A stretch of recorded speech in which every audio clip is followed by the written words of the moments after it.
بسم الله الرحمن الرحيم.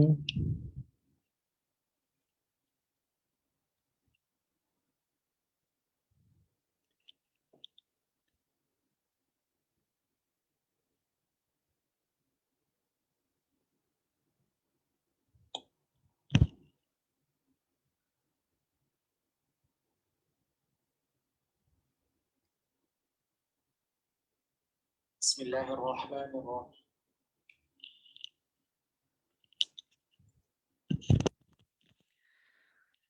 بسم الله الرحمن الرحيم.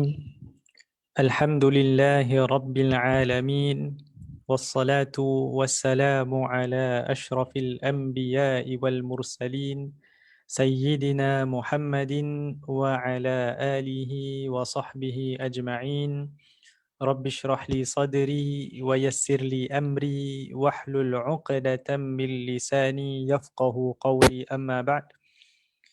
Alhamdulillah, pertama sekali selamat datang saya ucapkan kepada semua yang ada bersama kami pada hari ini. Alhamdulillah, kita bersyukur kepada Allah Subhanahu wa taala kerana sekali lagi kita diberikan nikmat ini, nikmat keimanan, kesihatan dan kelapangan masa untuk kita sama-sama dapat berkumpul walaupun bukan secara fizikal di masjid, tapi alhamdulillah dapat lagi kita menemukan wadah secara online pun untuk kita teruskan majlis ilmu ini. Alhamdulillah. Dan kita berharap kepada Allah Subhanahu wa taala moga majlis ini dan segala ilmu yang kita kongsikan pada hari ini insya-Allah diberkati Allah Subhanahu wa taala dan mendatangkan manfaat bagi diri kita, ahli keluarga kita dan juga masyarakat kita insya-Allah. Amin ya rabbal alamin. Baik, selamat datang saya ucapkan sekali lagi kepada semua yang ada bersama kami secara live di Facebook. Saya mengalu-alukan untuk kongsikan, share bersama rakan-rakan anda ataupun ahli keluarga yang lain. Mungkin walaupun hadis-hadis yang kita kupaskan pada hari ini, mungkin kita sendiri dah baca ataupun dah pernah belajar tentang hadis-hadis ini, tapi mungkin ada manfaat, ada ilmu yang baru untuk rakan-rakan kita, ahli keluarga kita yang lain dan sebagainya. Jadi insya-Allah jangan segan-segan untuk tekan butang share ataupun sekiranya ada komen, ada soalan, ada maklum balas dan sebagainya, boleh tuliskan di ruang komen di bawah sini. Insya-Allah dapat kita baca bersama insya-Allah. Baiklah, hari ini adalah minggu yang ke-8 ya. Ya, kita bersama di kuliah keluarga online ini. Kita mulakan kuliah pada awal bulan 2 kemarin. Sekarang ni dah penghujung bulan Mac ya, penghujung bulan 3, dah masuk 8 minggu dah kita bersama dan kita kupaskan hadis-hadis daripada kitab Al-Adabul Mufrad karangan Imam Al-Bukhari rahimahullah.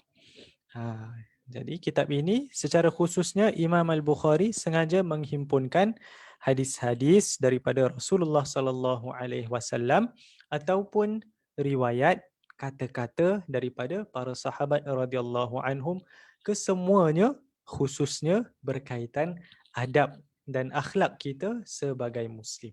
Jadi kita sebagai orang yang beriman kepada Allah, sebagai orang yang mengikuti ajaran Nabi Muhammad sallallahu alaihi wasallam, ya kita beribadah kepada Allah, kita beriman kepada Allah, kesemuanya supaya kita dapat mencapai redha Allah Subhanahu wa taala.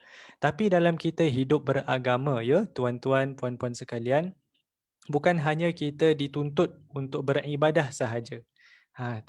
Tanggungjawab kita bukan hanya melakukan perkara-perkara ibadah, melakukan ibadah yang wajib, yang fardu dan sebagainya, tidak henti di situ. Tapi Nabi Muhammad sallallahu alaihi wasallam juga mengajar kita bagaimana cara yang terbaik untuk kita berinteraksi dengan manusia yang hidup bersama kita. Orang-orang yang ada di sekitar kita, terutama sekali ahli keluarga kita, masyarakat seagama kita, saudara-saudara kita ataupun masyarakat insan secara amnya. Jadi ada banyak ya riwayat-riwayat hadis daripada Rasulullah sallallahu alaihi wasallam yang memberikan kita panduan dan bimbingan untuk kita lebih memahami dan cuba untuk kita hayati.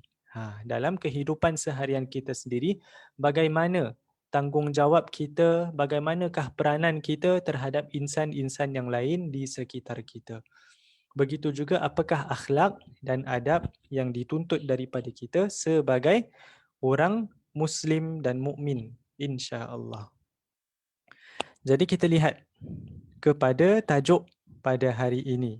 Tajuk yang ke-8 iaitu tentang sikap terhadap keluarga kita. Apakah sikap yang patut kita ada terhadap keluarga kita sendiri? Apakah peranan kita dalam keluarga? Apakah tanggungjawab kita terhadap keluarga? Bagaimana kita hidup bersama keluarga kita? Apakah sikap kita yang patut kita ada terhadap ahli keluarga kita? Jadi insya-Allah antara poin-poin yang akan kita kupaskan bersama, pertama sekali bagaimana Nabi Muhammad sallallahu alaihi wasallam menggambarkan kita semua, setiap daripada kita sebagai pemimpin dalam keluarga kita sendiri.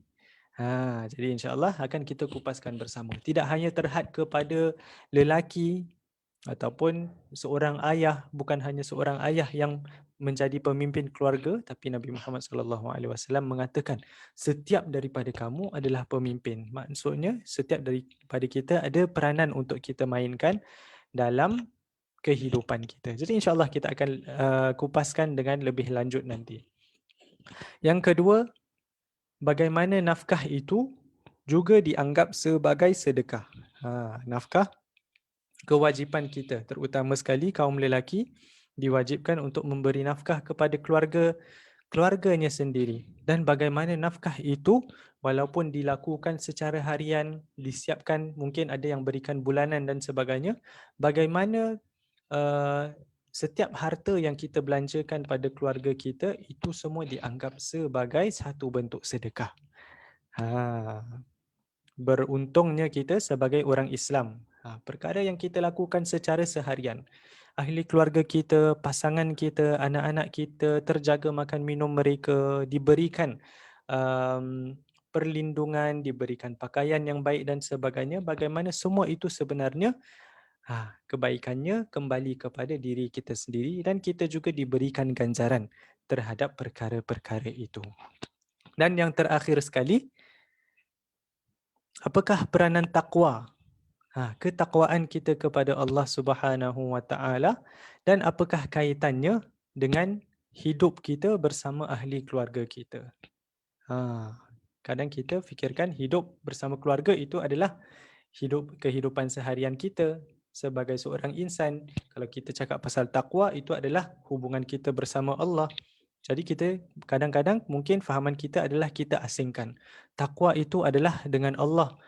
Manakala hubungan kita dengan keluarga ini adalah semua hubungan duniawi. Tapi sebenarnya terikat. Takwa kita kepada Allah juga akan mengesankan bagaimana kita berinteraksi dan bagaimana kita berhubung bersama ahli keluarga kita. Jadi kita lihat bersama insya-Allah dan tanpa membuang masa kita terus melihat kepada hadis yang pertama di sini. Baik. Ini adalah hadis yang utama yang menjadi tema kita pada hari ini ya. Kita baca bersama daripada sahabat yang bernama Ibnu Umar radhiyallahu an, bahwasanya Rasulullah sallallahu alaihi wasallam bersabda yang bermaksud, setiap kamu adalah pemimpin dan setiap kamu bertanggungjawab atas pimpinannya. Seorang ketua masyarakat adalah pemimpin dan dia bertanggungjawab atas pimpinannya. Dan seorang lelaki adalah pemimpin bagi keluarganya dan dia bertanggungjawab atas pimpinannya. Jadi hadis ini tak henti di sini sebenarnya. Cuma ada sambungannya dan ada beberapa riwayat. Dan antara riwayat yang berbeza, lafaznya juga berbeza. Tapi tak apa, kita lihat di sini dan kita cuba untuk kupaskan dan cuba untuk kita fahami bersama insya-Allah. Jadi apa yang kita lihat di sini? Apa yang Rasulullah SAW katakan? Nabi kata, setiap kamu adalah pemimpin. Kullukum ra'. Dan setiap kamu bertanggungjawab atas pimpinannya. Wa kullukum mas'ulun an ra'iyatih. Nabi kata setiap daripada kamu adalah pemimpin. Setiap daripada kita adalah pemimpin. Dan setiap di antara kita adalah bertanggungjawab atas apa yang ada di bawah pimpinan kita. Baik, jadi kita lihat temanya di sini adalah tentang bagaimana setiap dari kita sebenarnya ada peranan kita. Setiap dari kita berperanan sebagai ketua, sebagai seorang pemimpin yang mana di bawah um, jagaan seorang pemimpin ataupun di bawah naungan seorang ketua, dia bertanggungjawab atas perkara-perkara yang di bawah jagaannya. Dan begitu juga kita sendiri. Kita sebagai manusia, kita berperanan dan kita bertanggungjawab atas apa yang ada di bawah jagaan dan kuasa kita. Nabi kata setiap dari kita. Nabi tak kata hanya ketua masyarakat. Nabi tak kata hanya orang-orang pembesar sahaja yang menjadi pemimpin dan mereka lah yang bertanggungjawab. Orang-orang biasa tak bertanggungjawab. Tak, Nabi tak kata macam tu. Sehingga kan dalam keluarga kita sendiri pun setiap daripada kita adalah pemimpin. Maksudnya setiap daripada kita ada peranan untuk kita mainkan dalam keluarga kita. Sebagai seorang ayah, mungkin ada peranannya yang tersendiri. Sebagai seorang ibu, ada peranannya yang tersendiri. Sebagai seorang pasangan terhadap pasangan kita, ada peranan yang tertentu yang harus kita mainkan peranan kita. Dan begitu juga sebagai anak-anak terhadap orang tua kita. Pun kita ada peranan terhadap mereka dan haruslah kita melaksanakan dengan sebaiknya. Kerana apa? Tuan-tuan, puan-puan, kerana itulah tanggungjawab kita sebenarnya. Kalau kita tak laksanakan peranan kita, tak laksanakan tanggungjawab kita dengan betul, pada hari akhirat kelak, kita semua akan dipertanggungjawabkan ke atasnya. Walaupun mungkin di atas muka bumi ini, dalam hidup kita sendiri, kita tak dikenakan apa-apa hukuman kalau kita tak laksanakan tanggungjawab kita dengan baik. Mungkin seorang ayah, seorang suami yang tak laksanakan tanggungjawabnya dengan baik terhadap ahli keluarganya, terhadap pasangannya, terhadap anak-anaknya, walaupun mungkin mereka pada dunia ini mereka tak ada kuasa, tak boleh ambil apa-apa tindakan terhadap ayahnya ataupun suaminya tadi, tapi percayalah kita semua tak pernah terlepas dan kita semua akan dipertanggungjawabkan oleh siapa? Oleh Allah Subhanahu wa taala pada hari akhirat kelak. Maksudnya kita tak boleh lari. Walaupun mungkin di dunia ini kita terlepas, tak ada tindakan yang dikenakan ke atas diri kita, tapi jangan sesekali kita sangka bahawasanya kita boleh terlepas daripada hukuman dan balasan daripada Allah Subhanahu wa taala. Jadi setiap daripada kita, bukan hanya kaum lelaki sahaja, bukan hanya para suami, para ayah sahaja, tapi setiap daripada kita. Begitu juga seorang isteri, ya, ada peranannya. Dalam riwayat-riwayat yang lain ada juga yang menggunakan lafaz sambungan pada hadis ini di mana mengatakan dan seorang wanita juga adalah ketua. Seorang wanita juga adalah pemimpin dan dia bertanggungjawab atas rumah dan anak-anak bagi suaminya. Dan itulah yang kita lihat ya dalam banyak masyarakat sepanjang zaman. Biasanya menjadi kebiasaan bahawasanya kaum lelaki lah yang keluar mencari nafkah, mencari makanan dan sebagainya, menyiapkan tempat teduh dan sebagainya untuk keluarganya. Manakala biasanya lah dalam sejarah kaum wanita yang bertanggungjawab untuk menjaga keluarganya, menjaga anak-anaknya, menjaga harta benda suaminya sementara suaminya tadi keluar untuk mencari nafkah. Jadi Nabi Muhammad SAW mengingatkan kita juga, terutama sekali kaum wanita yang secara umumnya lah peranannya masih lagi untuk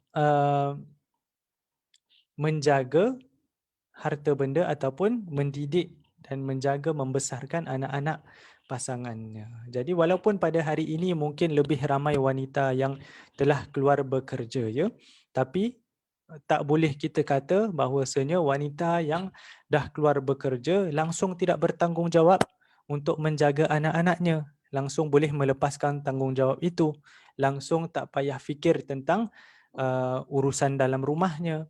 Begitu juga dengan seorang lelaki ya, seorang lelaki ya, juga tidak boleh menganggap bahawasanya um, peranannya ataupun tanggungjawabnya telah terlepas apabila dia mencari nafkah, memberikan makanan, membelanjakan hartanya untuk keluarganya, tanggungjawabnya tak terhenti di situ. Selain daripada itu juga dia mestilah memberikan perhatian terhadap keluarganya, memberikan sentuhan kasih sayang, tanya khabar dan sebagainya, menjaga kebajikan mereka. Jadi setiap daripada kita ada peranan untuk kita mainkan. Walaupun ada sedikit berbeza. Dan Allah yang ciptakan sebegitu, peranan lelaki ada sedikit berbeza daripada peranan wanita. Dan walaupun dengan kemajuan yang kita dapat rasakan pada hari ini, lebih ramai keluarga yang mana kedua-dua suami isteri keluar bekerja, tapi tak boleh kita katakan. Sama ada yang suami ataupun yang isteri, tak boleh kita katakan bahawasanya aku dah keluar, aku dah cari nafkah, aku dah um, belanjakan harta untuk keluarga, maka tanggungjawab aku terhenti di situ. Aku dah tak perlu fikirkan tentang hal ehwal dalam rumah, aku dah tak perlu fikirkan tentang jaga anak-anak dan sebagainya. Tidak boleh kita katakan seperti itu. Jadi setiap kita mestilah mainkan peranan kita. Kalau setiap daripada kita um, berkira dalam memainkan peranan kita dalam keluarga, maka akhirnya keluarganya tidak akan berfungsi. Setiap daripada suami dan isteri, bayangkan sekiranya anak-anak melihat ibu dan ayahnya dua-dua bekerja.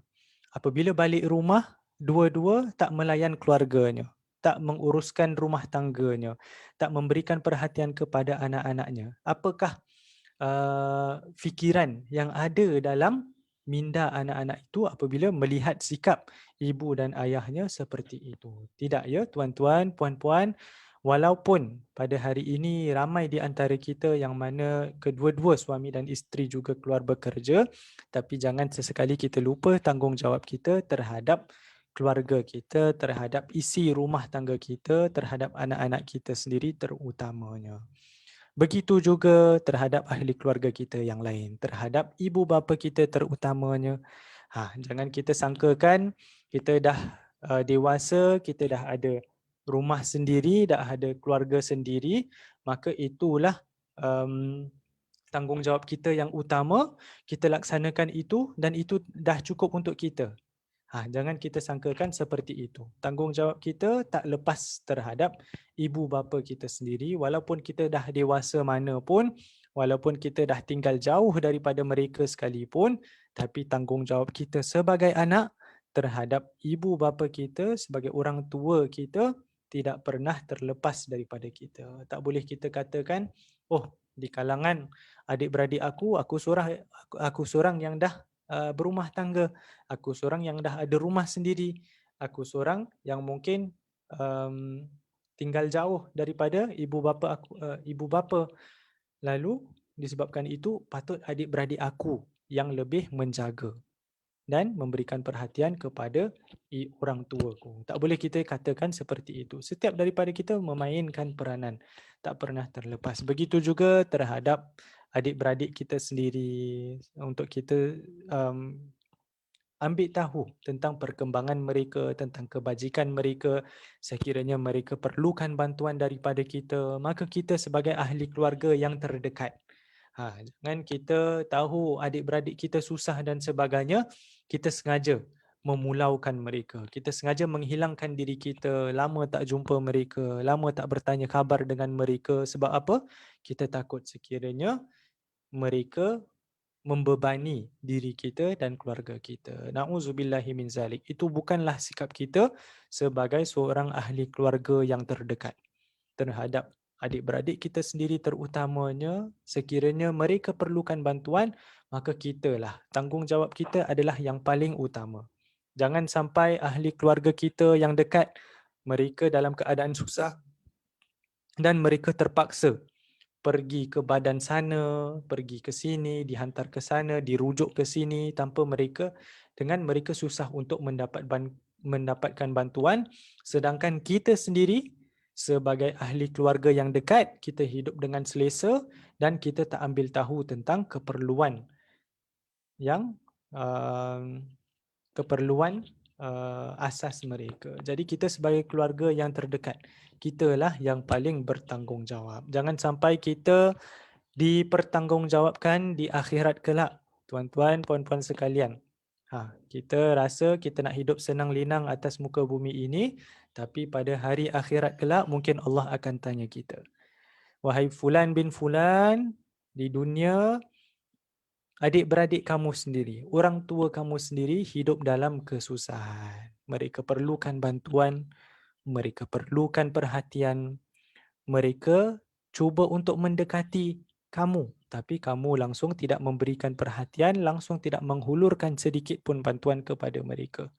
Kita takut, tuan-tuan, puan-puan sekalian, sekiranya kita dipertanggungjawabkan oleh Allah Subhanahu Wa Taala atas sikap kita, kedekut kita terhadap ahli keluarga kita sendiri. Jadi, rumusannya lah, kita semua memainkan peranan terhadap ahli keluarga kita secara khususnya. Secara umumnya juga, di dalam hidup kita ini, apa sahaja yang ada di bawah kuasa kita, di bawah jagaan kita, sebagai seorang ketua mungkin dalam masyarakat, seperti yang Nabi katakan dalam hadis ini, sebagai seorang pemimpin, dia bertanggungjawab atas orang-orang yang di bawah pimpinannya. Mana-mana orang yang susah, yang senang, yang sedih, yang gembira, yang sihat, yang sakit dan sebagainya, kesemuanya sebagai seorang ketua, walaupun pangkatnya lebih tinggi, tapi sebenarnya tanggungjawabnya juga lebih besar di sisi Allah Subhanahu Wa Taala. Dan pada hari akhirat kelak,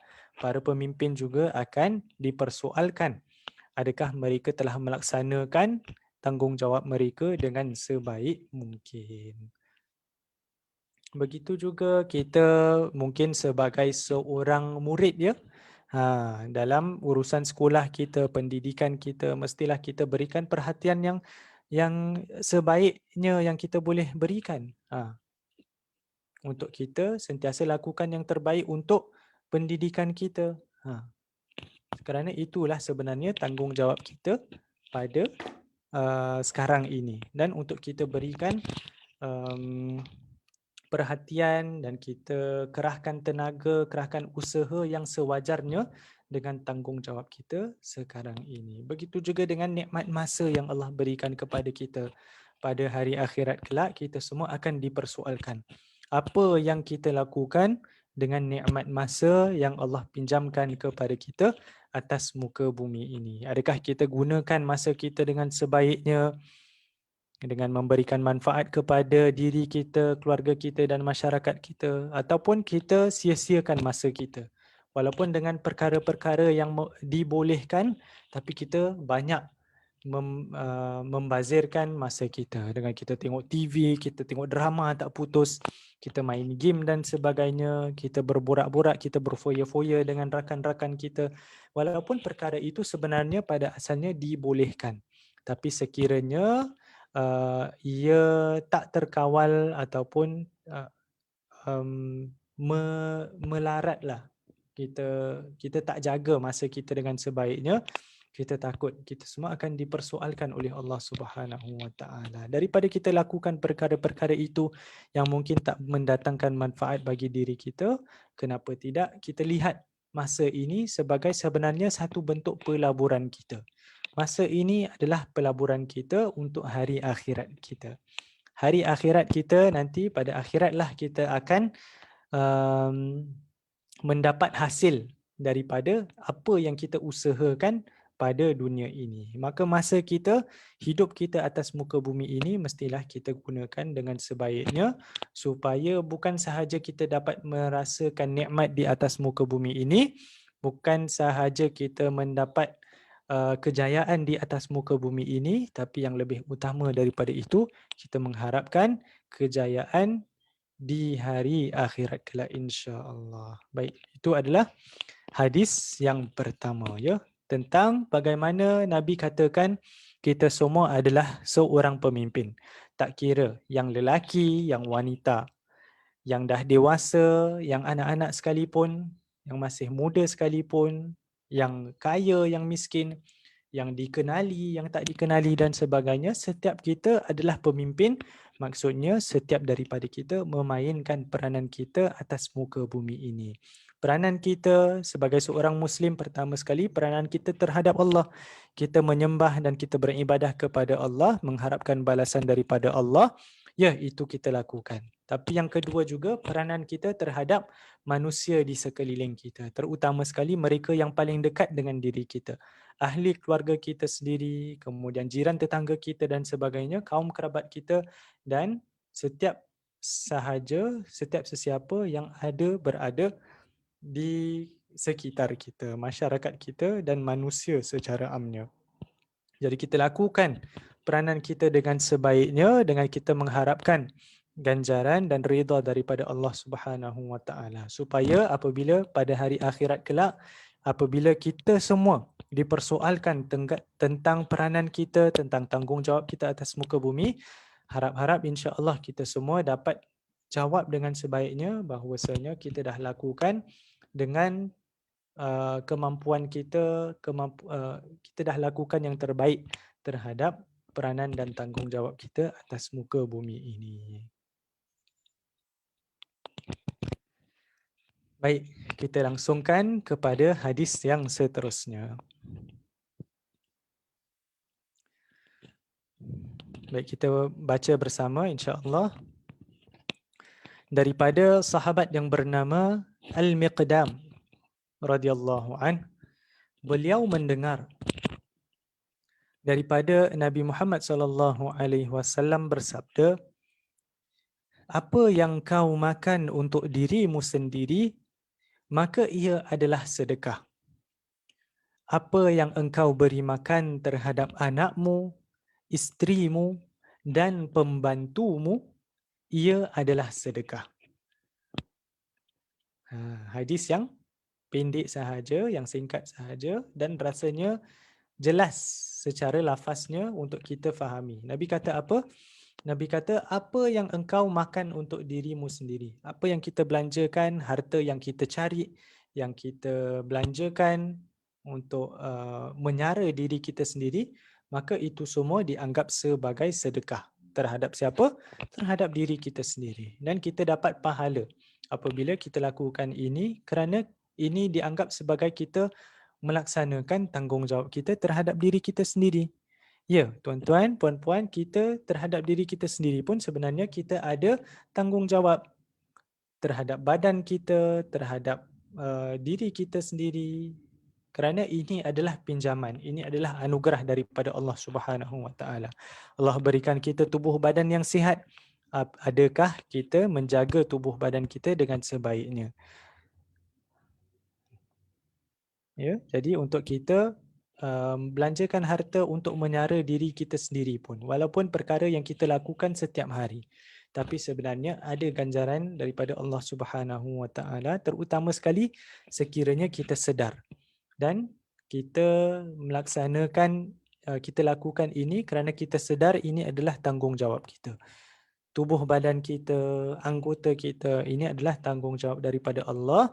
Apabila kita menjaga dengan baik, maka kita mendapatkan ganjaran daripada Allah Subhanahu Wa Taala. Begitu juga terhadap anak-anak kita dan isteri kita, ya, sebagai nafkah yang kita belanjakan. Kita susah payah, pagi-pagi kita dah keluar pergi kerja, kita berjauhan daripada anak dan isteri, dan kita mencari nafkah untuk mereka. Apabila dah dapat, kita bawa balik wang nafkah tadi, kita belanjakan untuk anak dan isteri. Kesemua itu sebenarnya dianggap sebagai sedekah. Ada pahalanya daripada Allah Subhanahu Wa Taala. Walaupun kalau kita fikirkanlah secara logik, siapa pun yang mencari nafkah, yang ada keluarga, tentu sekali dia akan belanjakan untuk keluarganya, untuk menyara keluarganya, tanpa dia fikirkan pun, ini aku belanjakan untuk mereka, untuk aku dapatkan pahala. Tak semua orang ada kesedaran dan fahaman sebegitu. Tapi disebabkan rahmat dan kemurahan Allah Subhanahu Wa Taala, walaupun perkara yang kadang kita tak fikirkan langsung pun, yang tak terlintas dalam fikiran kita, yang mungkin kita tak niatkan sekalipun, tapi asal mana ia mendatangkan kebaikan dan dapat menyara anak dan isteri keluarga kita sendiri, maka ada kebaikannya dan ada pahalanya daripada Allah Subhanahu Wa Taala. Dan disebabkan itulah Nabi menyifatkan ini sebagai satu bentuk sedekah. Walaupun satu perkara yang kita lakukan tanpa kita fikir terlalu panjang, tanpa kita niatkan perkara-perkara yang tertentu, tanpa kita mengharapkan apa bentuk ganjaran sekalipun, tapi kita lakukan dengan seikhlasnya, insya-Allah ada ganjaran daripada Allah Subhanahu Wa Taala. Jadi jangan terlalu kita berkira, ya, duit nafkah yang kita cari kalau ada lebih dan sebagainya, jangan kita terlalu berkira untuk membelanjakan bagi keluarga kita, anak-anak kita, pasangan kita dan sebagainya. Sedangkan pembantu kita sendiri pun, bagi mereka yang ada pembantu, kalau kita belanjakan harta kita untuk menyara mereka, menyiapkan makanan dan minuman untuk diri mereka, itu juga ganjarannya berbalik kepada siapa? Berbalik kepada yang mencari nafkah dan yang membelanjakan harta tadi. Sekiranya kita lakukan itu dengan baik, maka percayalah, walaupun atas muka bumi ini kita tak dapat balasan. Walaupun mungkin kita belanjakan harta kita pada isi keluarga kita, kita tak dapat balasan apa-apa. Kita nampak gaji kita masuk, itu nafkah kita belanjakan pada ahli keluarga kita, kita nampak simpanan kita makin turun, tak pernah naik disebabkan sumbangan daripada ahli keluarga kita pun, tapi sebenarnya itu semua ada ganjarannya daripada Allah Subhanahu Wa Taala. Walaupun tak dapat dilihat daripada mata kita, tapi percayalah, semua itu menjadi bekalan pahala kita apabila kita kembali kepada Allah Subhanahu Wa Taala. Dan itulah yang kita harapkan.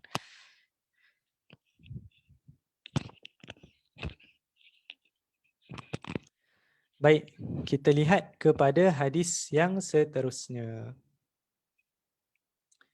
Hadis yang ketiga di sini daripada seorang sahabat yang namanya tak asing lagi bagi kita semua, ya, Sayyidina Ali bin Abi Talib radhiyallahu an.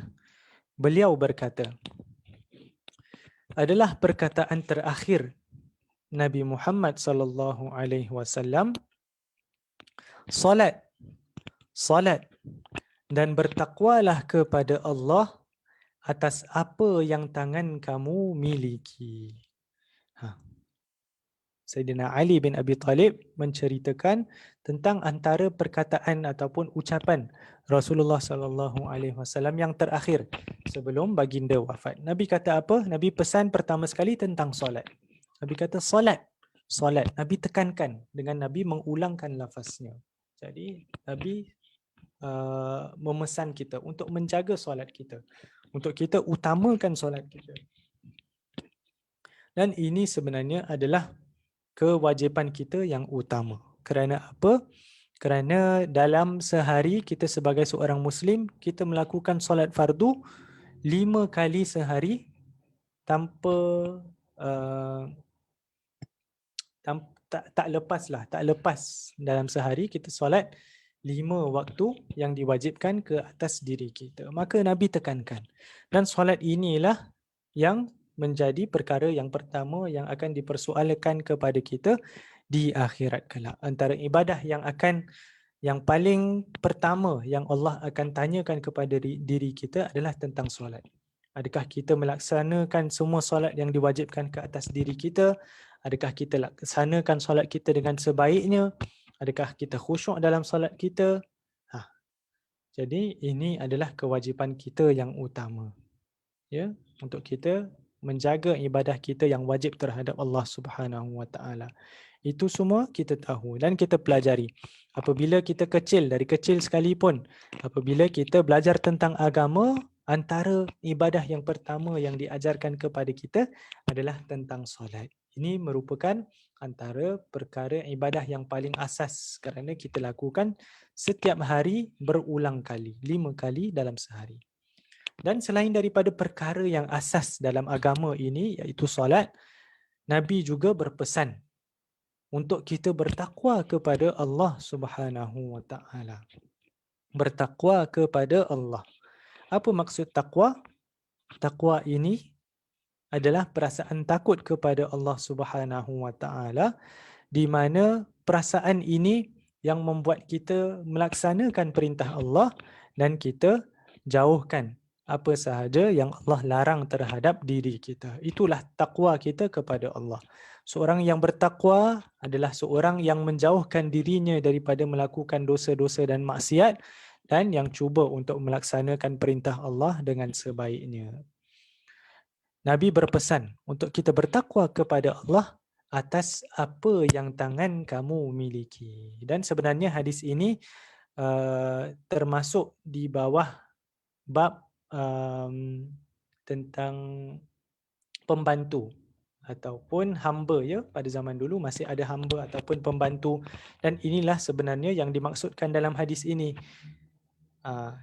Dalam lafaz apabila Nabi kata ma malakat aimanukum, atas apa yang tangan kamu miliki, ini sebenarnya merujuk kepada golongan hamba ataupun pembantu.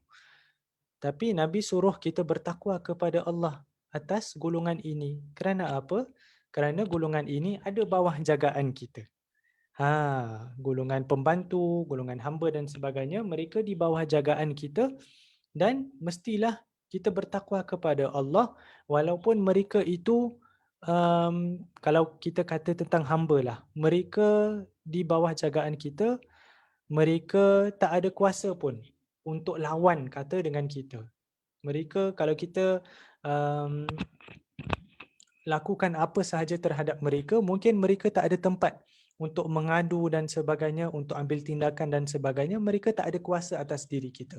Sebab itulah Nabi berpesan kepada para sahabat pada ketika itu, dan juga kita juga boleh ambil manfaat daripada kata-kata Nabi. Nabi suruh kita bertakwa kepada Allah atas golongan ini. Walaupun apa yang kita lakukan terhadap mereka, kita boleh lepas atas muka bumi ini, tak ada tindakan atas diri kita, tapi Allah juga yang akan mempersoalkan diri kita atas apa yang kita lakukan. Walaupun kita tak dikenakan tindakan atas muka bumi ini, tapi tidak kita terlepas daripada balasan dan hukuman daripada Allah Subhanahu wa taala. Dan begitu juga kita boleh ambil manfaat daripada hadis ini apabila kita berbual tentang ahli keluarga kita sendiri. Anak-anak kita, pasangan kita, apa sahaja yang ada di bawah naungan dan tanggungan kita. Ahli keluarga kita lah. Terhadap ahli keluarga kita juga, kita mesti bertakwa kepada Allah dalam kita berinteraksi dengan mereka, dalam kita melaksanakan tanggungjawab kita terhadap mereka. Dan disebabkan takwa kita kepada Allah lah, kita cuba untuk laksanakan dengan sebaiknya. Dan jangan kita sengaja menyakiti ataupun menzalimi ahli keluarga kita sendiri. Terhadap pasangan kita, terhadap anak-anak kita, jangan kita sakiti mereka, jangan kita sesekali mengherdik dan mencaci mereka, jangan sampai sesekali kita mendera mereka, na'udzubillahi min zalik. Disebabkan apa? Disebabkan itu adalah tanggungjawab yang Allah berikan kepada kita. Mereka itu ada di bawah naungan dan penjagaan kita, dan kita bertakwa kepada Allah Subhanahu wa taala. Disebabkan takwa kita itulah kita laksanakan tanggungjawab kita dengan sebaiknya. Bukan hanya kita berhenti pada perkara-perkara yang wajib. Kita cari nafkah, dah cukup. Tak hanya di situ, tapi kita lakukan perkara-perkara yang diajar oleh Rasulullah sallallahu alaihi wasallam. Kita berikan mereka perhatian, kita luangkan masa bersama mereka, kita buat keluarga kita gembira bersama kita. Dan sekiranya kita laksanakan tanggungjawab kita dengan baik, diharapkan kita di antara golongan yang bertakwa kepada Allah Subhanahu wa taala. Moga Allah anggap kita semua, moga Allah golongkan kita semua di dalam golongan hamba-hambanya yang bertakwa di hari akhirat kelak, insya-Allah. Tapi mestilah kita mainkan peranan kita, terutama sekali terhadap mereka yang ada di bawah penjagaan kita, iaitu keluarga kita sendiri, insya-Allah. Peringatan untuk diri kita bersama.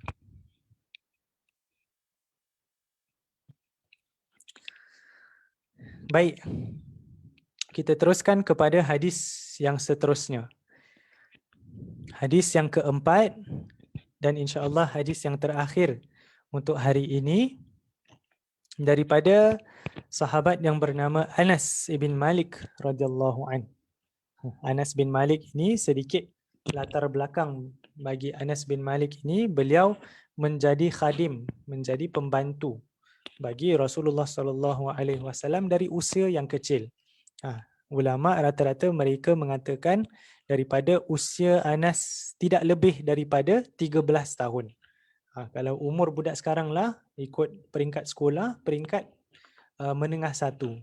Lebih muda daripada itu dia telah menjadi pembantu ataupun khadim kepada Rasulullah sallallahu alaihi wasallam dan dapat meluangkan 10 tahun bersama Rasulullah sebelum baginda sallallahu alaihi wasallam wafat.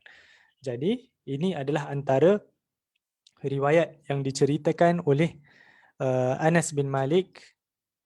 Dia berkata bahawasanya aku telah berkhidmat kepada Rasulullah sallallahu alaihi wasallam saat musafir dan tetap, iaitu saat Rasulullah berpergian, saat bermusafir ataupun tetap di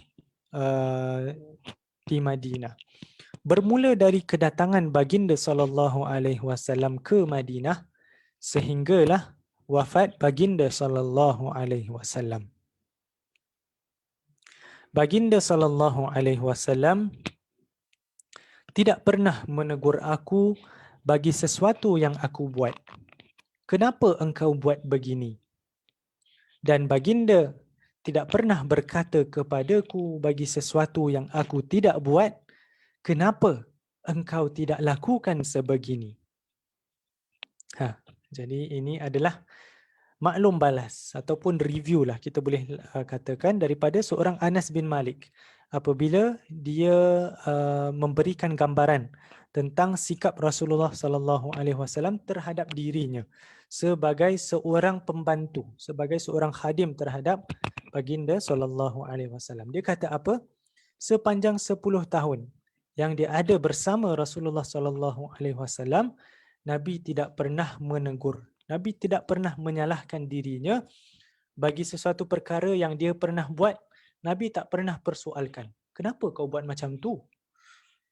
Dan untuk apa yang dia tak pernah buat pula, Nabi tak pernah persoalkan, kenapa engkau tak buat seperti ini? Kenapa engkau tak buat seperti apa yang engkau suruh dan sebagainya? Maksudnya Nabi tak pernah mempersoalkan dirinya. Nabi tidak pernah menyalahkan khadimnya yang bernama Anas bin Malik radhiyallahu anhu. Dan ini adalah contoh tarbiyah daripada Rasulullah sallallahu alaihi wasallam. Dan kita sendiri tahu bagaimana dengan anak-anak muda, kadang berpuluh kali kita ulang-ulang dan kita pesan mereka, kita ingatkan mereka, tapi masih lagi mereka melakukan kesilapan, tak melakukan seperti yang kita katakan. Dan begitu juga mungkin barangkali Anas bin Malik juga dalam 10 tahunnya bersama Rasulullah barangkali pernah lakukan tidak seperti apa yang Rasulullah sallallahu alaihi wasallam suruh. Tapi baginda Muhammad sallallahu alaihi wasallam, masya-Allah, tidak pernah mempersoalkan ataupun tidak pernah menyalahkan khadimnya Anas bin Malik terhadap kelakuannya. Nabi tidak pernah berleter. Nabi tidak pernah memalukan Anas bin Malik atas kelakuannya. Nabi tak mempersoalkan, kenapa engkau buat gini? Kenapa engkau tak buat seperti aku yang seperti yang aku suruh? Berbeza dengan diri kita. Kadang kita berinteraksi dengan ahli keluarga kita, tak kiralah bersama anak kita sendiri pun ataupun terhadap pasangan kita sendiri, kesian. Tuan-tuan, puan-puan, kadang-kadang pasangan kita sendiri. Tapi kita berliter terhadap mereka sehingga kan mereka pun dah jemu. Dah tak tahanlah dengar litiran dan bibilan daripada diri kita sendiri. Berbeza dengan Rasulullah sallallahu alaihi wasallam. Baginda sallallahu alaihi wasallam seorang rasul, pangkat yang amat tinggi, yang amat dimuliakan oleh Allah dan juga insan-insan di sekelilingnya, tapi baginda tidak pernah menyalahkan khadim ataupun pembantunya sendiri. Ini adalah khadimnya. Apatah lagi kita terhadap ahli keluarga dan darah daging kita sendiri, janganlah sampai kita terlalu menyalahkan, mencari masalah, mencari salah mereka. Kita berburuk sangka terhadap mereka dan kita berlitir terhadap mereka, akhirnya ini semua tidak mendatangkan kebaikan bagi diri kita ataupun keluarga kita. Dalam banyak kes, biasanya litiran dan bibilan masuk telinga kanan, keluar telinga kiri. Biasanya lah litiran dan bibilan langsung tidak mendatangkan manfaat, melainkan ianya lebih mengeruhkan keadaan. Jadi kita ambil contoh daripada Rasulullah sallallahu alaihi wasallam terhadap ahli keluarga kita sendiri. Jangan kita berburuk sangka terhadap ahli keluarga kita. Cuba untuk kita memaafkan mereka, jangan terlalu kita mencari salah mereka, jangan kita melitir dan memarahi mereka, apatah lagi membebel mereka sehingga kan mereka langsung tidak mahu lagi untuk mendengar terhadap apa yang kita ucapkan. Jadi sentiasa utamakan hubungan kita bersama ahli keluarga kita. Kita nak memperbetulkan mereka, ya boleh, tapi kita lakukan dengan cara yang baik. Rasulullah sallallahu alaihi wasallam terhadap Anas bin Malik juga dalam riwayat yang lain ataupun para sahabat yang lain. Dalam riwayat yang lain, seorang sahabat yang solat sebagai makmum kepada Rasulullah berdiri di sebelah kiri Rasulullah sallallahu alaihi wasallam. Satu perkara yang salah. Nabi nak betulkan caranya solat sebagai makmum, Nabi menyentuhnya di bahagian kepalanya, lalu Nabi mengalihkan ke sebelah kanannya dengan sentuhan yang lembut, dengan cara yang baik. Langsung tidak mengguriskan hati, langsung tidak mendatangkan kesedihan, langsung tidak membuat orang marah terhadap dirinya. Begitulah contoh yang ditunjukkan Rasulullah sallallahu alaihi wasallam yang boleh kita ambil sebagai contoh. Ya, kita nak menegur ahli keluarga kita nak memperbetulkan mereka sekalipun, kita lakukan dengan cara yang baik, bukan dengan cara yang mendatangkan kemarahan dan ketidaksukaan mereka. Jadi itulah secara rumusannya hadis yang terakhir pada hari ini, sikap kita terhadap keluarga kita. Tadi pertama sekali, peranan kita terhadap keluarga kita. Setiap orang sebagai seorang ayah, seorang ibu, seorang pasangan, seorang anak, setiap daripada kita berperanan terhadap ahli keluarga kita, dan setiap daripada kita akan dipersoalkan di hari akhirat kelak. Maka laksanakanlah dengan sebaiknya. Dan dalam interaksi kita bersama ahli keluarga, mestilah kita bertakwa kepada Allah. Kita lakukan dengan sebaiknya dan jangan kita menzalimi, jangan kita menindas ahli keluarga kita sendiri. Apa sahaja yang kita belanjakan untuk ahli keluarga kita, itu semua insya-Allah, walaupun ganjarannya tak datang daripada mereka, mereka langsung tak memberikan sumbangan kepada diri kita, tapi ganjarannya kita percaya datang daripada Allah Subhanahu wa taala. Itu semua sebagai sedekah, pahala sedekah ke atas diri kita. Dan akhir sekali tadi kita sebut bahwasanya dalam kita nak memperbetulkan ahli keluarga kita sendiri pun, kita cuba untuk lakukan dengan cara yang baik. Jangan kita lakukan dengan cara yang mereka tak suka ataupun mereka membuat mereka lebih jauh daripada diri kita. Dengan contoh interaksi Rasulullah sallallahu alaihi wasallam bersama sahabat yang bernama Anas bin Malik rahimahullah. Jadi alhamdulillah kita telah pun sampai ke penghujung kuliah keluarga online kita pada hari ini, dan ingin saya kongsikan bersama para jemaah sekalian, insya-Allah kita akan rehatkan kuliah ini buat seketika, dan pada bulan 4 bulan depan insya-Allah kita akan lebih menumpukan perhatian kita, program-program dakwah kita dalam kita menyambut kedatangan bulan Ramadan yang dinanti-nantikan insya-Allah. Jadi teruskan memberikan sokongan anda. Saya mewakili pihak Masjid Al-Mawaddah amat menghargai sokongan, sumbangan yang ditunjukkan, yang diberikan oleh para jemaah yang tidak pernah putus terhadap masjid yang dikasihi ini. Insya-Allah kita sama-sama memakmurkan masjid Allah Subhanahu wa taala dengan harapan kita semua mendapatkan ganjaran dan redha daripada Allah Subhanahu wa taala. Insya-Allah kita akhiri kuliah kita di sini dengan membaca tasbih kafarah dan suratul Asr. Subhanakallahumma wa bihamdika asyhadu an la ilaha illa ant astaghfiruka wa atubu ilaih. Bismillahirrahmanirrahim. wal 'asri innal insana lafi khusr illa alladhina amanu wa 'amilus solihat wa tawasaw bil haqqi wa tawasaw bis sabr. Sekali lagi terima kasih saya ucapkan, wabillahi taufiq wal hidayah. Wassalamualaikum warahmatullahi wabarakatuh.